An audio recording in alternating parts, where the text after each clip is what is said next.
How you doing, folks? Patrick Duff from Rabble Rouser Media coming to you from my kitchen.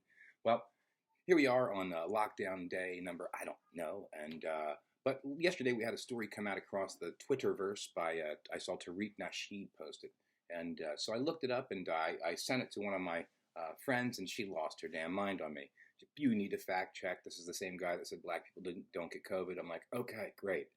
The story was regarding in Tennessee. What Tariq had posted was that the National Guard was going door to door and requiring all the residents in public housing to mandatorily take COVID testing. But what we're going to find out in a second here, that's not that true. Now they are having the National Guard help do the testing, but it's only mandatory for the employees of the Metro Development Housing Authority, which is the Nashville Housing Authority. But what they did tell me, and actually an email from the Jamie Berry, who is the media relations person for the authority, the housing authority, she said that there only was one person in all of the towers that tested positive for COVID-19, and she didn't tell me how many people were tested, but only one positive, which she had replied to me in an email.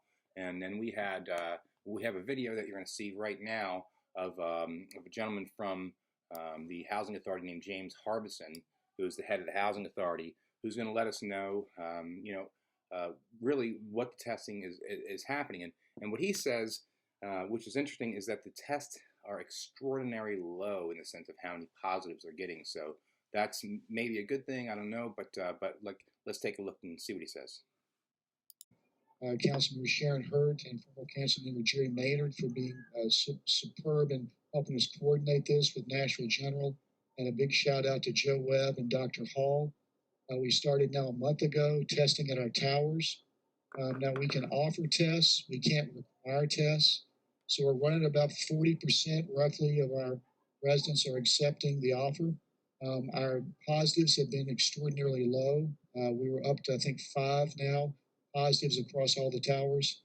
Our last set of tower tests come Friday, Saturday at Parthenon and Carly Waller, Friday, Saturday. So Fridays and Saturdays for the past month have been testing days. We will continue to test, and we're about to take a dramatic expansion in our testing capacity in partnership with the state of Tennessee and the National Guard. And next week, we will have 100% testing of all. So there we have it. Looks like there's not mandatory testing for residents, and from what Jamie Berry said, there will not be mandatory testing for residents in Nashville. So, but what is interesting is that these two towers, the Carly Waller Tower and the Parthenon Towers, are both towers for elderly people and disabled people. So that means there's a very low percentage of COVID testing or COVID positive tests coming from an elderly and a disabled, two different places that are house a lot of people. One, I believe, it houses people 62 and above, and the other one is people who are senior and or disabled. So that's what I think is good news. So Tariq is not correct in the sense of people going door to door and requiring testing. Might be a little scary when you see National Guard out there, I'm sure. But the fact is that, again, Rabble Rouser Media had to go one step further to find the truth. And I appreciate my good friend Denise Clay for kicking me in the tushy. See ya.